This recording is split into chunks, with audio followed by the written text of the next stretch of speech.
Okay, I thank Senator Kaine for joining me today. And we had a deeply unsatisfying briefing this morning with Secretaries Rubio and Hegseth.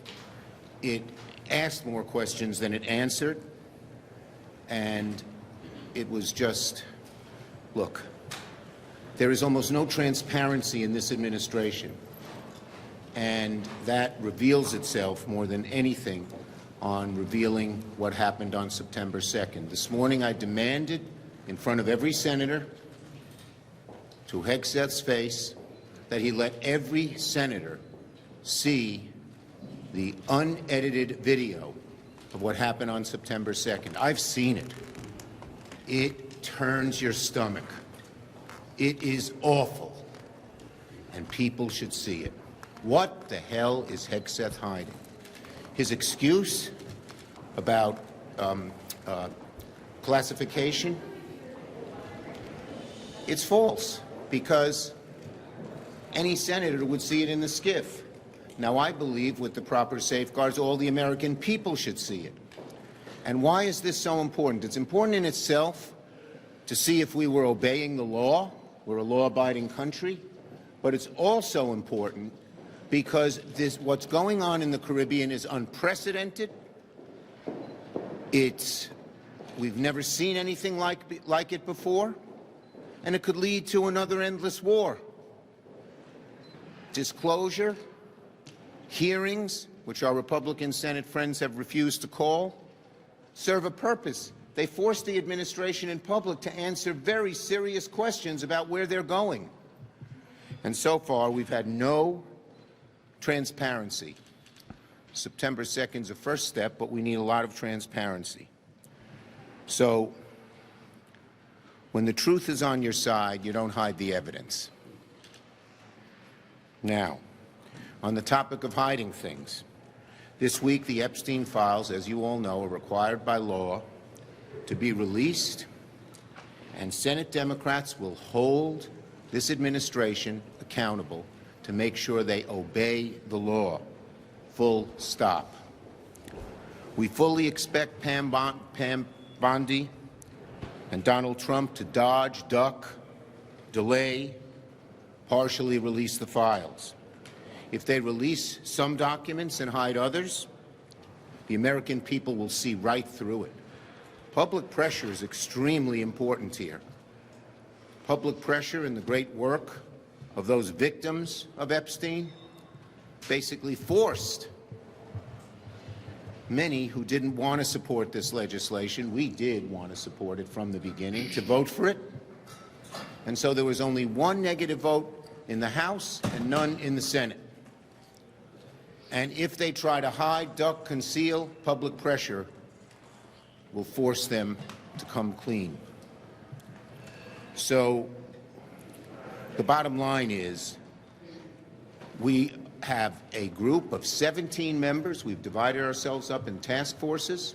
We're working with the victims, the Epstein victims, their lawyers, other lawyers, people who have seen what was going on in the prosecution who are no longer in the administration, and we will find out everything they're trying to hide. We will let the public know, and I believe we will have the full import of these files come to light. Now, something Republicans are no longer trying to hide, that category. Republicans are no longer trying to hide their total lack of a health care plan and their desire once and for all to kill the ACA tax credits, meaning more than tripling America's health care costs for too many Americans. Today, Speaker Johnson said there'll be no vote in the House to extend the credits.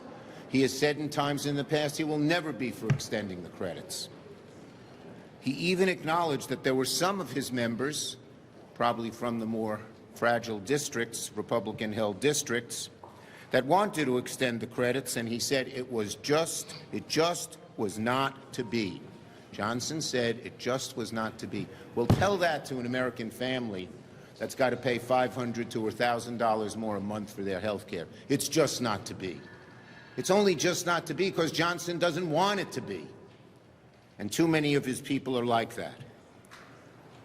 Republicans are the ones in charge. They are the only impediment to extending the ACA tax credits and lowering costs for Americans. So this was not just not meant to be. This is a choice that Johnson and the Republicans have made. When these tax credits expire and premiums spike, people will lose insurance, people will get sick, some will die, and many of them will go broke along the way. When it comes to health care, the damage has been done. After January 1st, it's very hard to put that toothpaste back in the tube, and Americans will know when health care dies, it was the Republicans who did it. Senator. Well, I want to thank our leader, Schumer, and he asked me to join him to talk a little bit about the briefing that we had this morning. I have deep, deep concern about the administration's legal rationale for all of these strikes in international waters, but I can't tell you why. I can tell you that the rationale misuses historical precedent, and the rationale advances a domestic authorization for war that's completely contrary to the Constitution, and the rationale advances an international justification that's laughable. But I can't explain to you the reasons I've reached that conclusion, because what I know, I only know from a classified setting. I would like to share with you my deep, deep worries about the targeting criteria that the Defense Department is using to go after these ships in the Pacific and Caribbean, but I can't. I know the criteria. I've been briefed about them. I've been briefed about each individual action up to 2 weeks ago, and I have deep concerns. I'm unable to share them with you or the American public because I only know it from the skiff. I'd like to share with you my concerns about the individuals who've been killed, but I can't for the same reason. I'd like to share with you my concerns about the second strike that killed struggling survivors clinging to shipwreck on September 2. But I can't fully explain why this is so outrageous, because most of what I know from a classified setting. Unlike Senator Schumer, I've not seen the video yet. I will see it tomorrow as a member of the Armed Services Committee, but Secretary Hegseth, as Senator Schumer said, is not even committed to let all senators see it, much less the American public. They've shown part of the video to the American public. They've shown it on the president's social media account. They've put it up essentially as television advertising, thus completely destroying any argument that it reveals, methods of intelligence gathering, but they're afraid to show they're hiding the full video for the reason that the leader said, that they're ashamed of it. Tell me another war in the history of the United States that we're 100 days into it, 90 have been killed in more than 24 operations, and yet neither the House nor the Senate has held a single public hearing in the armed services or foreign relations or intel committees about the war. It's a war that's being conducted on presidential say-so, behind closed doors, without public briefings, and without legal authorization. The time for that is drawing to an end. The leader is putting on pressure, and we are as well. We're going to get the facts before the American public. And the last thing I'll say is this. The U.S. is the leader in human rights and rule of law. And so the actions we take and the claims of legal justification we make are the standard that other nations follow. Imagine our colleague John McCain shot down in Vietnam. Would it have been lawful for the Vietnamese to assassinate him as he clung to that craft in the middle of a lake in the city of Hanoi? Even the Vietnamese arrested him and imprisoned him, and I bet during those years of imprisonment, John McCain probably wished he was dead a few times, but thank God he lived. He lived because he became a great American hero, a great senator, a figure of hope to the whole world for his advocacy for human rights. How about the next time the Houthis are firing at American sailors who are bombing Houthi positions in the Red Sea? Should a Houthi missile or drone strike a ship? Should American sailors be clinging to shipwreck? We've just sent the message to the world that it's okay to slaughter shipwreck survivors in complete contravention of the U.S. Defense Manual and the international law of war? Is this what we want to be known for? Giving a green light to overturning decades of human rights precedent, decades of laws of war precedent? That's what this administration is now pushing America to be known for. It's time we get this out of the skiff. It's time that you be able to see the evidence, and the American public be able to see it, and we'll make sure that happens. Thank you. Thank you, Tim. Good job. He's been a great advocate for this for a while. No, right here. Thank you so much. With the ACA subsidies to lapse, do you see a path forward, as Leader Thune just put it, in terms of more Democrats getting on board with a bipartisan deal, or do you think it's too late? Look, after January 1st, the toothpaste is out of the tube. Millions of people will have lost their health care.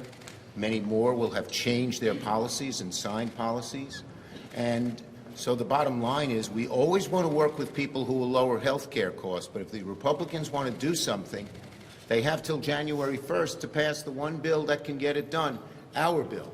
And of course, they still haven't resolved any of their issues on the Hyde issue, on Hyde as well. So this is on the Republicans. Yes.